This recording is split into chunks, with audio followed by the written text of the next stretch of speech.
Hello everyone. Previous lectures में हम देखे थे, एनालिसिस कर रहे थे हम डबली रेनफोर्स्ड बीम का। ओके, उसमें एक टर्म आया था एफएससी, ये जो कि क्या होगा, इल्ड यहाँ पर स्टील जो है मैक्सिमम इल्डिंग नहीं हो रहा है, इसलिए इसका वैल्यू जो है 0.87 एफवाई जो है वो मैक्सिमम इल्डिंग पे है, यानी ये क्या होगा, इससे कम होगा। क्लियर। एफएससी जो हम फाइंड आउट करते हैं, ये फाइंड आउट करते हैं D dash by D table से, D dash by D table से। क्लियर। तो एक टेबल हमें बनाना होगा, D dash by D table से हम कैसे फाइंड आउट करें।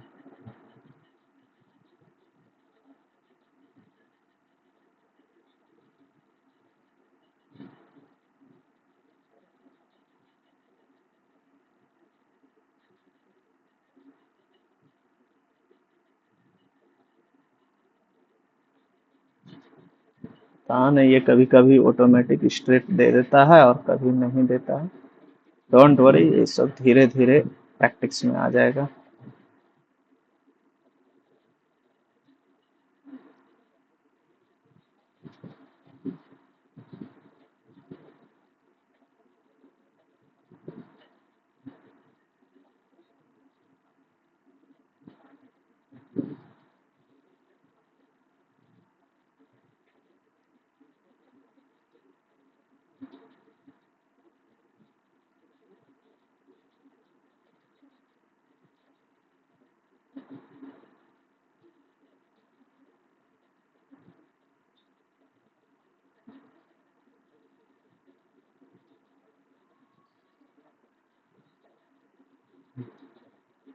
ओके, ये हमें कैसे बनेगा, D dash by D table से। क्लियर। यदि हमारा ग्रेड ऑफ स्टील Fe 250 है, Fe 250 है, तो क्या होगा, ग्रेड ऑफ स्टील यदि Fe 415 है तो क्या होगा, और ग्रेड ऑफ स्टील Fe 500 है तो क्या होगा। क्लियर। यदि D dash by D ratio जो है वो 0.05 आ रहा हो तो क्या होगा, 0.1 आ रहा है तो क्या होगा, 0.15 है तो क्या हो रहा होगा, और 0.2 आ।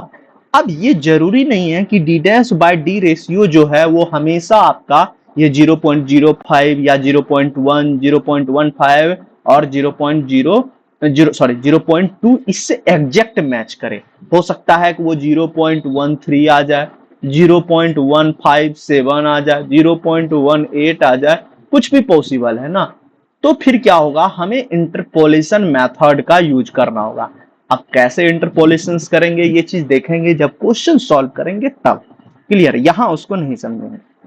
ओके, तो जब Fe 250 होगा तब कोई भी वैल्यू हो, इसका जो वैल्यू होता है एफएससी का, यानी ये होता है 217.5, कोई भी हो।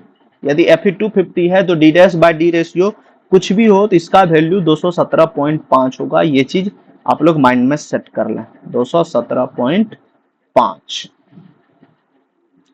क्लियर। लेकिन यदि Fe 415 है तब जो ये वैल्यू होगा होता है 355, ये वैल्यू 352, 342, 329, Fe 500 के केस में 424, 412, 395 एंड 370।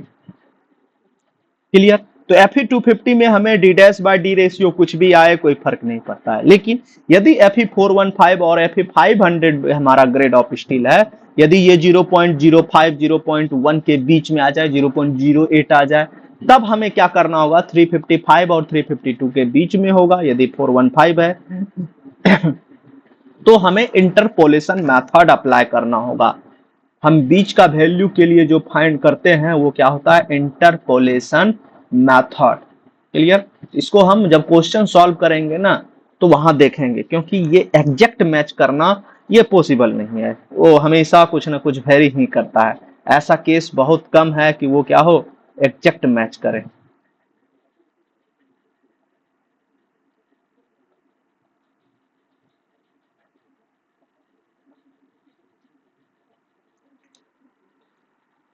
ओके, अब देखते हैं स्टेप्स, इसका स्टेप्स क्या होगा।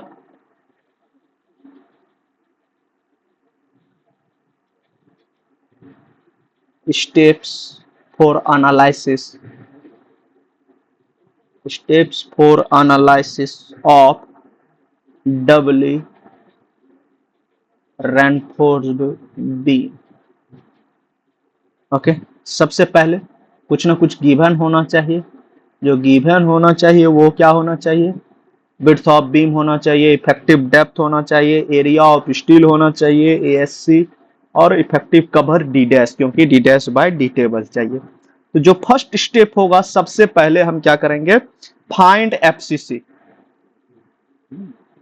Find FCC. तो एफसीसी इक्वल टू क्या होता है?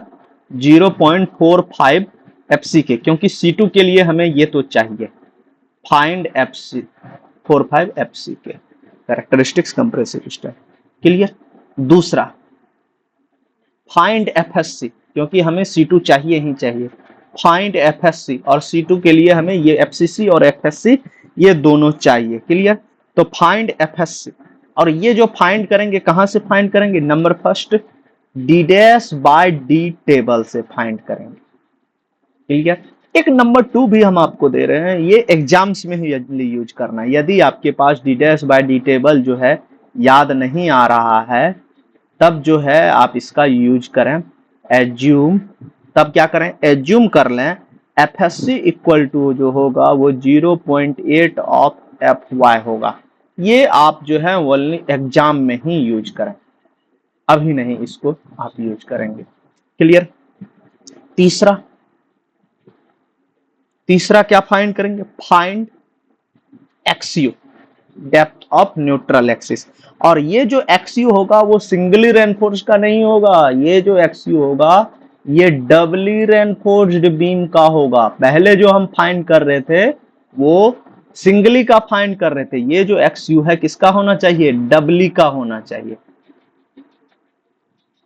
क्लियर? तो डबली का कैसे होगा? अगेन इक्विलिब्रियम कंडीशंस अप्लाई करेंगे। क्लियर? तो क्या होगा equilibrium condition? C1 plus C2 equal to total tensile force T, और यहां पर T जो है ये भी क्या है? T1 प्लस T2 है। क्लियर?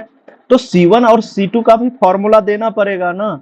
तो C1 का फॉर्मूला क्या है? 0.36 FCK XU into B plus C2 का वैल्यू क्या है? FSC minus FCC into ASC।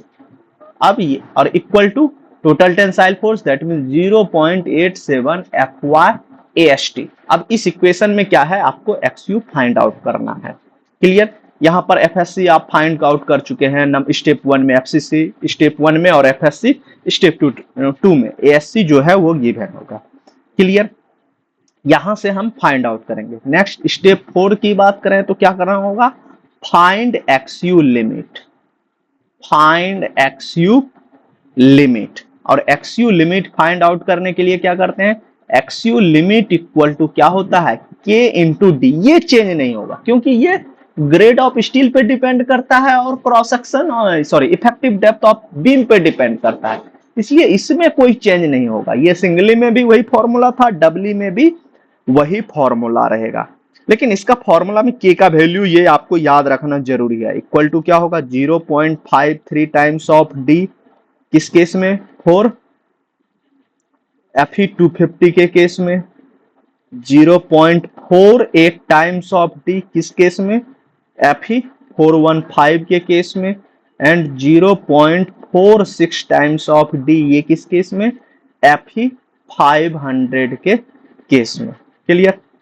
And then फिर हम स्टेप्स 5 की बात करेंगे। क्लियर? तो स्टेप्स 5 में चलते हैं। स्टेप्स 5 में चेक करेंगे।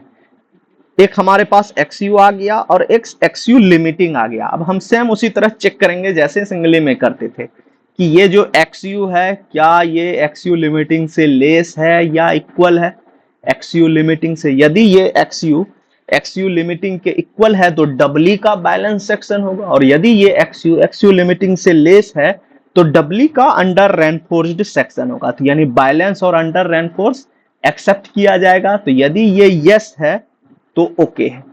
क्लियर? तब कहां चलेंगे, हमारा जो सेक्शन होगा यदि लेस देन है तो क्या होगा, अंडर रेनफोर्स सेक्शन होगा, और यदि इक्वल टू है तो बैलेंस सेक्शन होगा। तब हम कहां चले जाएंगे, गो टू स्टेप्स नंबर 6 में। लेकिन यदि ये नो हो जाता है, दैट मीन्स नो कहने का मीनिंग ये है यहाँ पर कि यदि ये नो हो जाता है, दैट मीन्स एक्सयू लिमिटिंग से बड़ा हो जाता है। नो का मीनिंग क्या है, एक्सयू, यदि ये एक्सयू लिमिटिंग से बड़ा हो जाएगा तब जो है क्या हो जाएगा, ये ओवर रेनफोर्स सेक्शन हो जाएगा। तब जो एमओआर होगा वो क्या हो जाएगा, एमओआर लिमिटिंग हो जाएगा, क्योंकि ओवर रेनफोर्स सेक्शन अलाउ नहीं होता है, हम पहले भी देखे हैं। तब जो यहाँ एमओआर होगा वो क्या हो जाएगा, एमओआर लिमिटिंग हो जाएगा। और ये एमओआर लिमिटिंग क्यूबीडी स्क्वायर नहीं होगा, ये डबली रेनफोर्स्ड बीम का एमओआर लिमिटिंग होगा। क्लियर, इसको देख लेते हैं थोड़ा सा। यहां पर जो है MOR equal to MOR limit क्या होगा, डबली का होगा, डबली रेनफोर्स्ड बीम का होगा। That means capital Q B D square जो लिखते थे ये नहीं होगा, ये रॉन्ग हो जाएगा। क्यों रॉन्ग होगा, क्योंकि ये जो फॉर्मूला है, ये फॉर्मूला क्या है, wrong, because this limiting value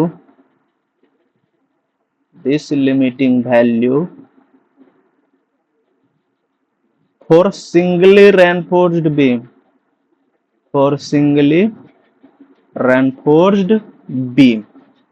clear. तो क्या होगा देखते हैं।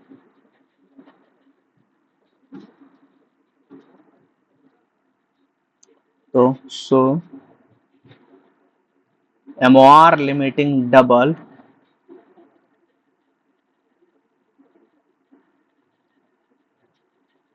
डबल इक्वल टू क्या होगा, C1 limiting into Z1 limiting plus C2 limiting into Z2 limiting.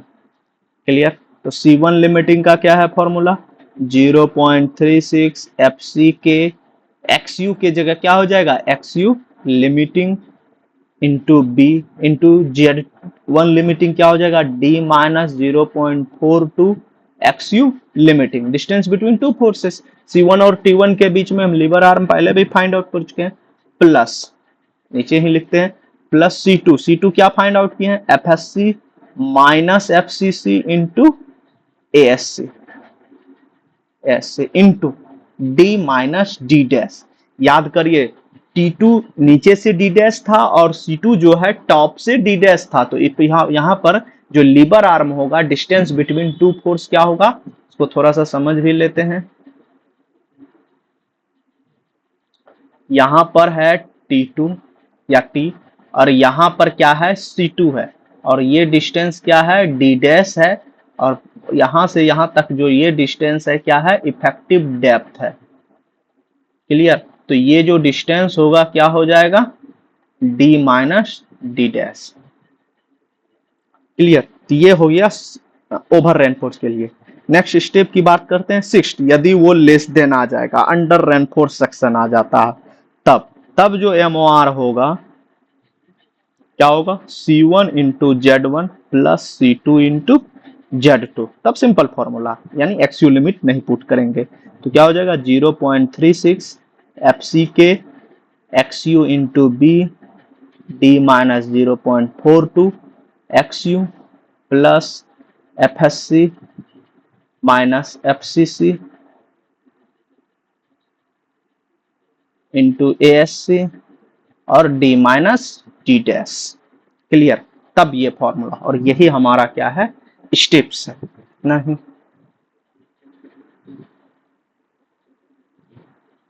तो कुछ टर्म्स यहां पर देख लेते हैं कि यदि आपको कुछ फाइंड आउट करना हो आगे क्वेश्चंस में, यदि आपको फाइंड आउट करना है for AST1, area of steel 1 चाहिए, तो आप क्या करेंगे, C1 इक्वल टू T1 कर देंगे, दैट मीन्स 0.36 FC के XU into B equal to 0.87 FY AST1। Clear. यदि आपको फॉर एग्जांपल AST2 चाहिए, फॉर AST2 चाहिए, तब जो आप करेंगे क्या करेंगे, C2 equal to T2, that means क्या करेंगे FSC minus FCC into ASC equal to 0.87 FY AST2। Clear. और या फिर आप यदि AST निकाल लेते हैं और आपके पास टोटल स्टील गिवन है, तो AST1 plus AST2 sorry AST2 equal to क्या होता है, AST होता है। तो यहां से यदि आपके पास टोटल गिवन है और यदि एक एरिया ऑफ स्टील आप फाइंड कर चुके हैं 1 आइदर 2, तो इसके बाद जो है आप AST दूसरा भी फाइंड आउट कर सकते हैं। क्लियर। तो आज इतना ही रखते हैं। अब ये जो हमने आज एनालिसिस का स्टेप्स देखा, नेक्स्ट लेक्चर में जो है हम इसका क्वेश्चंस करेंगे। Okay, thank you.